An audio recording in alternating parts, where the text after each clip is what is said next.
après notre petit jingle qui nous a tant amusé depuis hier. Donc merci d'être là, merci d'être venu après cette pause.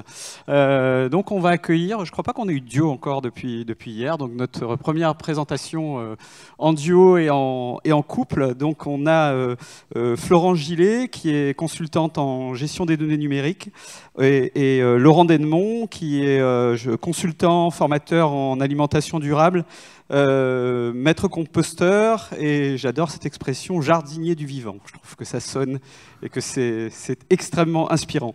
Donc j'ai adoré le pitch de cette conférence parce on parle d'un couple, d'une famille, de 5 individualités et comment trouver le juste équilibre. Donc c'est donc un couple qui sont revenus à La Réunion il y a peu, donc il y a 1 an, et qui sont les cofondateurs du centre de formation Les Tisserands. Et donc le propos ici est de se questionner sur l'individu, la famille, l'entreprise, ou la quête perpétuelle de l'équilibre des valeurs. Donc, en tout cas, de belles personnalités que je viens de croiser, un sujet que je trouve particulièrement intéressant. Voilà. Et le premier duo qu'on peut applaudir pour ces présentations et ces conférences. Merci à vous. Qui c'est qui est très gentil? Très gentil. Qui c'est qui est très méchant? Très méchant. Qui a tous les premiers prix? Bonjour à tous. Bonjour à toutes. Voilà. En tout cas, on est ravis d'être ici. On espère que vous allez bien après cette petite pause. Et donc l'idée, c'est, on va se présenter rapidement. Moi, je vous présente du coup ma femme, Florence, bruxelloise, maman de Thomas, Camille et Lucien, et gestionnaire de l'information, comme ça a été dit. Alors, elle est chef d'entreprise depuis maintenant un peu plus d'1 an, et surtout, elle aime le poulet frit de compote. Pour ceux qui connaissent Bruxelles, c'est important. Alors, elle est en quête perpétuelle donc de solutions pour diminuer sa charge mentale, parce qu'on est en pleine transition et vous imaginez que ce n'est pas toujours évident. Alors, moi, je vous propose de vous présenter Laurent, Yap Tampon, également papa de Thomas, Camille et Lucien. C'est un jardinier du vivant, comme on l'a déjà dit, maître composteur, amoureux de son île, ça je peux vous le confirmer, entrepreneur en transition, et le problème de Laurent, c'est qu'il se pose toujours beaucoup trop de questions. Alors aujourd'hui, on va faire cette présentation. Il y a 2 ans de ça, on était à Bruxelles, bien installés dans une petite vie confortable, on était tous les 2 fonctionnaires, 3 enfants, moi j'allais au boulot à vélo, ça se passait très bien, et Flo elle prenait les transports en commun, et puis on a décidé de tout plaquer, de se lancer le défi de tout plaquer et d'aller vivre à La Réunion. Comme on l'a dit, moi je suis originaire d'ici, j'avais envie de proposer ça à ma famille, à mes enfants. Donc on va vraiment aujourd'hui faire connaissance, partager nos différentes expériences et donc ce parcours de vie, présenter l'ensemble de notre démarche, et donc vous inviter aussi, je l'espère, à rentrer en transition, dans cette grande transition. Donc j'espère surtout qu'on va passer un chouette moment ensemble. Voilà, alors on va commencer avec quelques chiffres. Ouais. C'est quand même important pour un peu replacer les choses. Aujourd'hui, 60% des vertébrés ont disparu. Ça s'est passé ces 40 dernières années. Voilà, on ne veut pas plomber l'ambiance, mais c'est quand même une réalité à prendre en compte. Il faut savoir qu'aujourd'hui, 4%, ça représente l'ensemble de la vie sauvage sur Terre. Les 96 autres %, c'est vraiment les hommes avec les animaux d'élevage. Donc voilà, ça vous donne un tout petit peu l'idée de la situation. 1 million de bouteilles en plastique, c'est le nombre de bouteilles vendues chaque minute dans le monde et qui se retrouvent évidemment en grande partie dans les océans et dans notre environnement. Voilà, 9% seulement sont recyclés réellement. 92%, donc c'est la population dans le monde qui respire un air ambiant trop pollué. Tout le monde n'a pas la chance d'habiter au tampon, effectivement. Et donc voilà, face à ce tableau, j'ai envie de dire, cette urgence climatique, on observe tous un petit peu un immobilisme. On n'arrive pas à changer, on se demande quels sont les leviers qu'on peut mettre en place. Et on est là pour partager un petit peu voilà, cette expérience qu'on a eue personnellement. Alors il y a quand même quelques bonnes nouvelles. Donc 84% des Français sont inquiets concernant le dérèglement climatique et l'avenir de leurs enfants. Ça c'est Le résultat d'une enquête a été mené par le magazine Challenge et l'Institut de sondage Harris cet été. Mais la bonne nouvelle, c'est qu'il y a quand même 75% d'entre eux qui sont prêts à changer, que ce soit en matière de gestion des déchets, d'achat en vrac, et un petit peu moins, on va dire 74% pardon, qui sont prêts à changer leurs habitudes aussi en termes de mobilité et à diminuer le fait de voyager en avion, par exemple. Donc, quand on voit ces chiffres, on peut se dire qu'en fait, il y a de la place pour un avenir plus positif et pour que les choses puissent changer, d'autant qu'en fait, 25%, c'est le point de bascule pour faire changer et évoluer des normes sociales. Alors, il y a des théoriciens qui baissent ce chiffre à 10-15%. L'idée, c'est pas vraiment de discuter sur les chiffres, mais bien de se rendre compte qu'en fait, il ne faut pas un nombre très important de personnes qui changent leurs habitudes pour pouvoir aller de l'avant et pour pouvoir changer les choses dans une société. Alors, ça va être le moment un peu théorique de notre intervention. Attention. L'idée, c'est qu'on ait pris un tout petit peu de hauteur et on s'est posé la question de savoir pourquoi nous, on avait essayé en tout cas de rentrer en action et d'autres pas, et quels sont les leviers un petit peu qui peuvent exister. Voilà, donc il y a des freins au changement d'habitude, c'est clair. Un des premiers freins, c'est le biais d'optimisme. Hein, donc ça, c'est l'idée qu'en fait, chez l'être humain, il y a une sorte de tendance à essayer de minimiser toutes les informations catastrophiques qui peuvent lui arriver, parce que ça l'arrange pas trop en fait d'avoir ces informations-là. C'est pas trop chouette, on préfère ne pas les entendre, et donc on va aller vers ce biais d'optimisme et se dire non, pourquoi je changerais mes habitudes? Tout va bien en fait. Je reste sourd à ce qui vient, aux informations qui me sont données. Alors l'autre phénomène, c'est le phénomène d'addiction, hein, puisque on sait bien qu'on vit dans une société de consommation où à la fois les normes sociales, le marketing nous invitent à consommer toujours plus. Et alors, on a ce petit effet de dopamine, hein, de l'hormone du plaisir immédiat, qui va venir nous titiller et nous pousser à acheter encore plus, à consommer encore plus. Et il y a la sérotonine, qui est l'autre hormone du plaisir, mais qui est celle en fait du plaisir de fond, du bien-être de fond, qui va en être diminuée. À chaque fois que la dopamine monte, en fait, la sérotonine diminue. Donc on est vraiment dans une société où on va favoriser le plaisir immédiat, direct, plutôt que la recherche du bonheur sur le long terme. Alors les normes sociales, hein, on en a parlé, nous on l'a expérimenté, on en reparlera tout à l'heure, mais c'est vrai que par exemple, la question du cadeau, hein, je ne sais pas si vous avez déjà pensé à ça, mais un cadeau, il doit être forcément acheté neuf, il doit avoir eu un certain prix, coûter un certain prix, être emballé aussi, sinon ça n'est pas un cadeau. Ça c'est vraiment une norme sociale qui est bien ancrée dans la société et que nous on a maintenant essayé de remettre en question, mais ce n'est pas toujours évident. L'effet de dotation, c'est quoi? Eh bien, c'est aussi un frein au changement d'habitude. En fait, c'est l'idée que ce qu'on possède, on va lui accorder plus de valeur que ce qu'on ne possède pas encore. En fait, en gros, quelqu'un qui a 100 €, eh bien, il va préférer garder ses 100 € plutôt que de prendre le risque d'en acquérir 200, mais avec 2 chances sur 3 d'en acquérir. Et s'il les acquiert, il perd ses 100 €, donc il va préférer garder ses 100 €. Et on peut faire le parallèle avec les habitudes dans la vie, parce que, eh bien, dans nos habitudes de vie, les gens vont préférer conserver leurs habitudes dans lesquelles ils sont bien ancrés, ils connaissent, ils maîtrisent, plutôt que d'en acquérir de nouvelles où il y a peut-être un risque que ça ne nous corresponde pas tout à fait, mais il y aurait aussi le risque, le bonheur que ces habitudes-là nous apportent une vie meilleure et en fait nous fassent évoluer vers un mieux. Mais malgré tout, voilà, la peur du risque l'emporte toujours. Et puis enfin, il y a cette ignorance, hein, le manque de connaissances, et ça c'est vraiment un souci aussi. On connaît toutes les problématiques liées notamment aux fake news, aux idées reçues qu'on peut avoir. Je vais vous donner un petit exemple. Pendant très longtemps, j'ai été réfractaire à installer un vermicompost dans ma cuisine. Je suis sûre qu'il y en a plusieurs ici qui seraient aussi réfractaires à l'idée d'avoir un vermicompost dans leur tiroir de cuisine. Pourtant, je l'ai fait. Voilà. Et au final, en fait, toutes les idées préconçues que j'avais là-dessus, elles se sont envolées parce que, en fait, non, ça ne sent pas.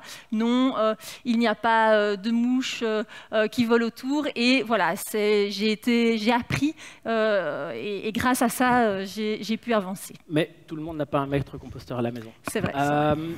Donc l'idée, c'était vraiment de se dire, voilà, face à tous ces freins, face à ce brossage d'un paysage qui n'est pas toujours génial, comment passer de l'intention à l'action, effectivement. Alors, Le problème, c'est que on s'est rendu compte que changer les habitudes, ça prend énormément de temps, et du temps, on n'en a pas. Alors juste un petit chiffre, en fait, c'est 66 jours. On pense toujours que c'est 2 à 3 semaines, mais les études montrent que pour changer une habitude, c'est 66 jours. Et des habitudes, on en a quand même pas mal à changer. Donc, je dirais, l'idée, c'est de commencer dès maintenant. Alors, on va juste parcourir rapidement, en fait, un petit peu une ligne de temps. Ces 15 dernières années, on s'est rendu compte, en faisant l'exercice, qu'il y avait différents événements qui ont pu jalonner un petit peu l'ensemble de notre parcours. Et la première chose, en fait, c'est la naissance de nos enfants. En 2008, Thomas est né, donc il a maintenant 13 ans, et ça a été pour moi un petit peu un déclic. Et donc là, j'ai commencé à m'intéresser à l'environnement, j'ai commencé à mettre en place pas mal de choses. J'avais l'envie d'être en transition, mais c'est toujours compliqué, surtout quand on commence à avoir un habitat et autres. Et puis, voilà, on le voit, il y en a eu 2 autres entre-temps. Et sinon, à part la naissance, il y avait aussi des formations. Donc les formations, ça a aussi été des moments de rencontre et des moments où on a pu justement monter en compétences. Et ça nous a permis bien souvent d'aller de l'avant sur pas mal de choses. Autrement, il y a eu aussi des rencontres, des expériences. Donc voilà, ça c'est vraiment des choses formatrices. Et je dirais qu'à titre personnel, 2015, ça a été vraiment une année charnière, parce que 2015, c'était la COP21. Donc à ce moment-là, moi, j'ai pris mon vélo avec 200 autres personnes et on a fait Paris-Bruxelles pour aller rencontrer justement les personnes de la COP21. Il se trouve qu'il y avait eu les attentats avant et que ça a été assez compliqué de rentrer dans Bruxelles. Donc j'ai entendu parler pour la première fois de désobéissance civile et c'était vraiment super intéressant. Mais ça a été aussi l'année où j'ai lu le bouquin de Raphaël Stevens et de Pablo Servins qui s'appelle « Comment tout peut s'effondrer ». Et là, ça a été aussi une révélation pour moi, l'idée que notre système aujourd'hui est à bout de souffle et que finalement, on est sur un colosse au pied d'argile et qu'on doit vraiment mettre en place des choses pour changer le système. Je pense qu'il y a eu pas mal d'événements qui permettent à tout un chacun d'avoir des alertes. Et donc moi, à partir de ce moment-là, j'ai essayé de mettre en place toute une série de choses et on y reviendra par après jusqu'à ce départ en 2020 où aujourd'hui, on construit ensemble notre résilience individuelle et collective. Je voudrais juste revenir rapidement sur cette courbe de deuil qui a été faite par un ami à moi à Bruxelles, en fait, qui sont les différentes étapes qu'on peut avoir lorsqu'on réalise, et ce n'est pas toujours évident, l'ampleur de la situation. On a donné quelques chiffres, mais entre percevoir les chiffres et les intégrer, il y a toujours une différence. Et je dirais qu'il y a bien souvent une phase de déni, une phase de colère, une phase ensuite de marchandage un petit peu avec soi-même. On arrive à se mentir à soi-même, c'est assez fou, mais ça fonctionne assez bien souvent. Et puis il y a cette phase de dépression qu'on parcourt bien souvent. Et là, il faut faire attention en fait à, je dirais, un réflexe survivaliste, c'est de se dire, ok, moi j'ai la chance, je vais partir en fait, j'ai un petit terrain quelque part, je vais m'installer, je vais créer un petit bunker, je vais monter en compétence, avoir mon petit potager, et puis je vais le grillager, et puis peut-être que je vais apprendre les arts martiaux, ça va peut-être bien se passer.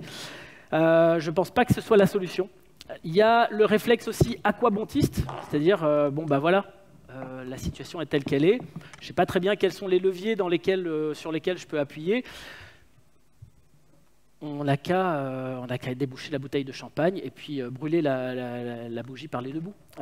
Donc ça, c'est aussi 2 réflexes qu'on peut avoir. Et puis le cheminement qu'on a pu avoir, nous, c'est vraiment de se dire, voilà, on va essayer de réfléchir à notre résilience collectivement dans différents projets et d'expérimenter, parce qu'il n'y a pas d'autre choix que d'expérimenter des choses. On doit réinventer notre futur, réinventer un récit. Et ça, il n'y a personne qui l'a écrit pour nous. Donc là-dessus, il y avait différentes actions, des actions à la fois individuelles et des actions collectives. Et on va voir un petit peu en fait, les différentes échelles qu'on peut avoir à ce niveau-là.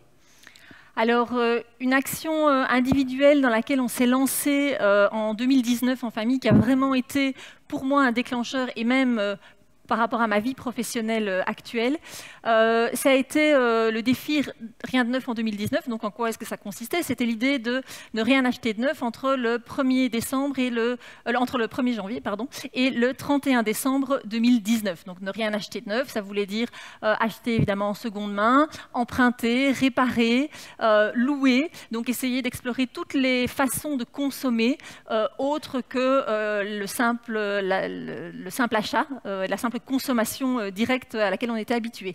Alors il faut se dire que historiquement, c'était Laurent qui était un peu plus moteur à la maison dans le fait de mettre en place de nouvelles habitudes pour limiter notre impact environnemental. Et là, moi, j'avais envie de prendre ma part. C'était juste après la naissance de notre 3e enfant. Et voilà, moi, j'ai senti là l'urgence climatique. Alors pourquoi un défi? Je trouvais ça intéressant d'en parler devant vous parce que c'est quelque chose qui, à mon avis, peut aussi faire écho aux chefs d'entreprise que vous êtes et à des choses à mettre en place en entreprise. Bon, d'abord, nous, on aime les défis. Hein, voilà, c'est clair que notre vie est jalonnée de défis. On aime ça. Mettre en place un défi, c'est se contraindre à respecter des engagements. D'autant quand ce défi, on le communique à nos proches, à nos familles, à notre entourage professionnel, même plus loin, puisqu'on avait créé une page Facebook, on a créé un blog, on a eu même des échos dans la presse locale, nationale. Ça nous a mis bien la pression. Ce qui nous a mis vachement la pression. Et donc, on ne peut plus faire marche arrière parce que voilà, on est lancé dans un défi, on a pris ça comme un jeu, on a amené ça aussi comme un jeu auprès des enfants qui, du coup, eh bien, se sont impliqués aussi dans ce défi. Il y avait intérêt, hein, parce que et il y avait intérêt. Avoir des cadeaux neufs pendant un an, c'était un petit peu compliqué. Mais ils ont compris aussi l'intérêt. Voilà, ma fille, elle a compris qu'acheter en seconde main, ça lui permettait d'acheter les choses moins chères. Et donc, il y avait ça aussi comme intérêt derrière. Mais donc voilà, c'était l'idée vraiment de créer un aspect ludique derrière, de créer un espace de discussion aussi avec eux, hein, de pouvoir échanger, de pouvoir les écouter, les conscientiser aussi. Et voilà, vivre un projet commun en famille, susciter des réactions avec notre entourage professionnel, personnel, familial, nos amis. C'était aussi intéressant de voir comment les gens se situaient par rapport à ça. Et voilà. Des surprises d'ailleurs. Et parfois avec des surprises, vraiment, c'était vraiment intéressant justement de remettre en cause certaines normes sociales autour de nous. Voilà. Et donc on a vraiment été portés pendant cette année par cette idée qu'il fallait changer les choses. Et donc, vous l'aurez compris, il aura fallu 3 enfants à Florence pour réagir. Mais Chacun son rythme, surtout, on s'est rendu compte que pisser sous la douche ne suffira pas. Moi-même, j'avais mis en place un blog en 2010 qui s'appelait Ma part du colibri. J'étais tout fou, en fait. Je partageais des choses, je faisais mon petit savon, des petites choses. Et puis, je me suis bien rendu compte à un moment donné que ça ne suffirait pas. Et donc, j'ai trouvé une citation d'un grand écologiste, Henry Ford, qui disait « Se réunir est un début, rester ensemble est un progrès, et travailler ensemble est la réussite ». Donc, en fait, il avait quand même compris que le travail collectif et l'action collective avaient quand même du bon. Et donc, personnellement, moi, j'ai pu expérimenter au cours des 15 dernières années pas mal de choses. Et donc, je vais juste rapidement vous partager un petit peu ça. Donc, il y a eu Worms. En fait, Worms, c'est une association que j'ai présidée pendant 6 ans à Bruxelles. Et là, en fait, je me suis rendu compte en faisant ce travail qu'il y avait toujours une démarche un peu entrepreneuriale, c'est-à-dire qu'on identifiait un besoin, une attente en fait sur un secteur, et on y répondait. Donc là, avec Worms, en fait, l'idée c'était de faire le constat que à Bruxelles, on prenait l'ensemble des déchets organiques pour les transporter et les incinérer. Donc en fait, on brûlait des déchets composés à 80% d'eau, le tout sur de l'argent public. C'est une aberration totale. Et donc, c'était un petit peu notre pitch. Et là, on a développé en 6 ans, on est passé de 50 composts de quartier à plus de 200. Avec une dynamique participative citoyenne, une sensibilisation des gens, une formation aussi justement de maîtres composteurs. C'était vraiment passionnant. On a mis en place aussi, dans le cadre de mes activités, j'ai eu l'occasion de constater que finalement, en milieu urbain, les gens sont complètement déconnectés de la nature. Et donc, installer un poulailler collectif, c'était assez innovant dans un parc public. C'était innovant parce que l'idée, c'était d'inventer une forme de gouvernance avec des citoyens et de voir un petit peu comment est-ce qu'ils peuvent s'organiser. On peut s'organiser pour gérer un poulailler avec des poules, justement. Mais bon, il y a des œufs, donc ça motive bien les gens à venir tous les jours. En 2012, j'ai pu mettre en place un projet qui s'appelle la microferme urbaine du Tampon, en fait, une microferme pédagogique avec Lucas Piccin à l'époque. Et depuis maintenant presque 10 ans, on a formé 900 personnes sur le jardin, en fait, au jardinage naturel, avec l'école du jardin planétaire. Et ça a été une expérience incroyable. Justement, en termes de gouvernance, c'était assez intéressant parce que c'est sur un espace privé, sur le terrain de mon frère, justement. Et en plus, en termes de gouvernance, il n'y a aucune structure. Donc, c'est vraiment basé sur du bénévolat. Il n'y a aucune association et autres. Et donc, c'était assez innovant et on a pu faire des choses incroyables.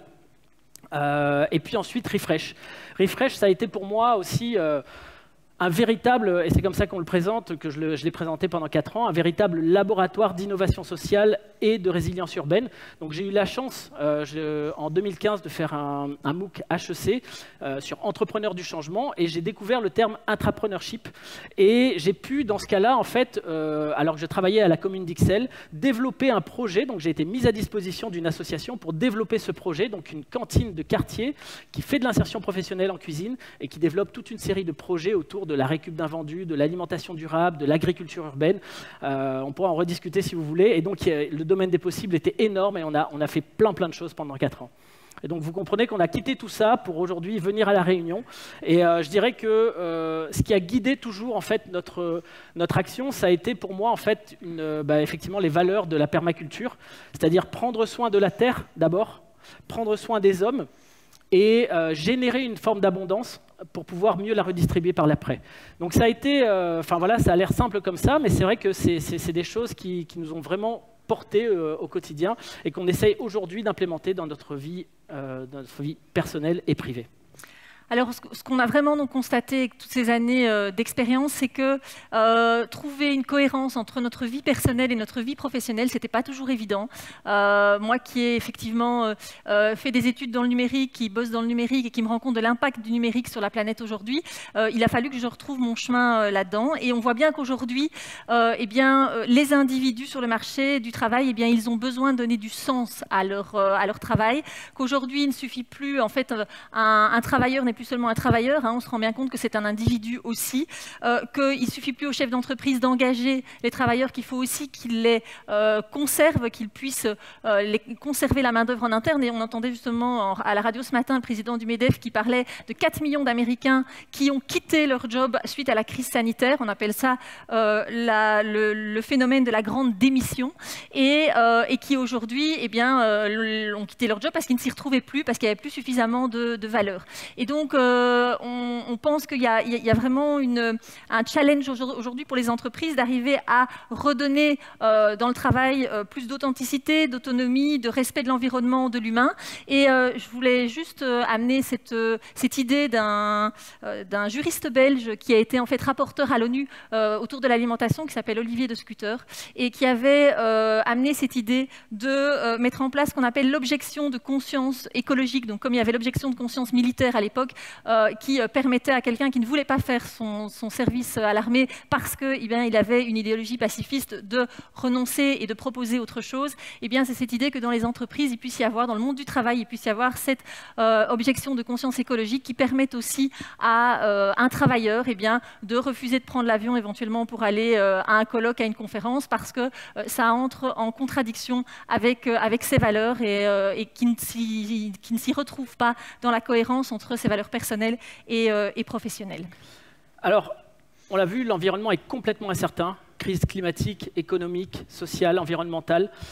Et pourtant, j'ai envie de dire, parce que nous, c'est dans ce contexte-là qu'on a quitté Bruxelles, il y a maintenant un peu plus d'1 an. Et pourtant, justement, il y a de nombreuses opportunités à saisir. Si on raisonne en termes d'entrepreneuriat, on voit bien qu'il y a des nouvelles obligations légales qui émergent dans différents domaines. Il y a des nouveaux marchés, des nouveaux besoins, mais aussi des nouvelles normes sociales qui ont tendance à apparaître. Et nous, on essaie en tout cas à travers cet exposé, mais aussi au quotidien, de faire bouger les normes sociales, on en a besoin, et de nouvelles tendances avec une grande accélération. Et donc, Charles Darwin disait, les espèces qui survivent ne sont pas les espèces les plus fortes, ni les plus intelligentes, ce sont celles qui s'adaptent le mieux au changement. Et c'est dans ce cadre-là, donc, qu'on a mis en place notre centre de formation Les Tisserands, parce qu'on s'est vraiment rendu compte que la formation dans notre parcours, ça avait été des moments essentiels. Ça avait été vraiment des moments qui nous ont permis d'évoluer, d'acquérir une série de connaissances qui nous ont permis d'être plus agiles, plus aptes à entrer dans la transition et à avancer. Et que donc, ça avait été pour nous vraiment une condition de survie de passer par ces formations. Et donc, on s'est dit qu'on avait envie d'investir là-dedans. Dans le cadre de notre vie professionnelle, donc avec le centre de formation Les Tisserands. Donc le centre de formation, c'est former pour comprendre les enjeux, partager pour imaginer de nouveaux horizons, créer de nouveaux récits, et essaimer avec des acteurs de changement qui diffusent autour d'eux. Centre de formation qui sera...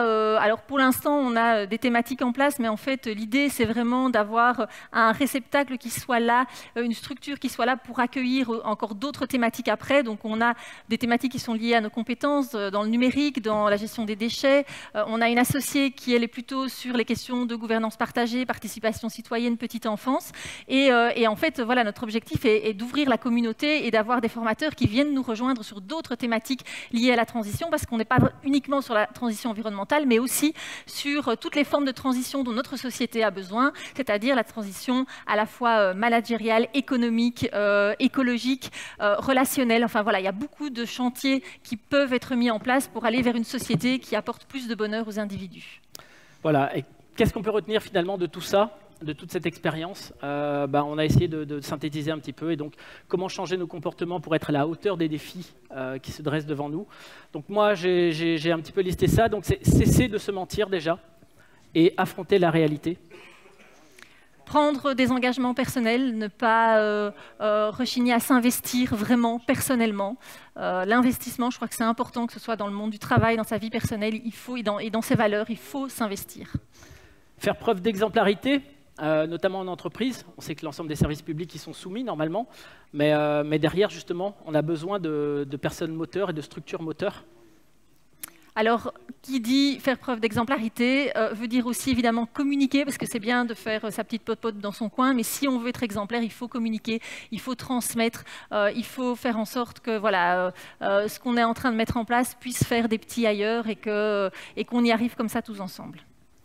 Et je dirais être à la fois bienveillant, tout en étant exigeant, à la fois vis-à-vis de soi-même, mais aussi vis-à-vis des autres. On est tous dans une société un peu schizophrène, donc pas forcément pointer les dysfonctionnements des uns et des autres et se tourner vers soi. Et puis intégrer que ce n'est pas forcément toujours facile, hein, voilà, ce n'est pas toujours la voie de la facilité, ça peut demander des efforts, mais finalement que le jeu en vaut la chandelle au final, puisque c'est pour aller vers du meilleur. Et enfin, ne pas procrastiner. Commencer maintenant. Qu'est-ce qu'aujourd'hui je suis capable de faire? Quels sont les leviers dont je dispose en tant qu'individu, en tant que chef de famille, dans mon entreprise, et commencer maintenant. Voilà, merci à tous. Merci. J'espère qu'on pourra partager un petit peu sur toute cette expérience. L'exercice n'était pas évident de résumer 15 ans de vie en 20 minutes. D'ailleurs, on a un petit peu dépassé, je pense, mais voilà, merci. Merci. Voilà, et donc il y a un moment d'échange qui est prévu là maintenant dans la Varangue en off, si j'ai bien compris. Donc si vous voulez nous y rejoindre, on sera avec plaisir pour poursuivre la discussion. Et bon appétit. Merci. Qui c'est qui est très gentil? Très gentil.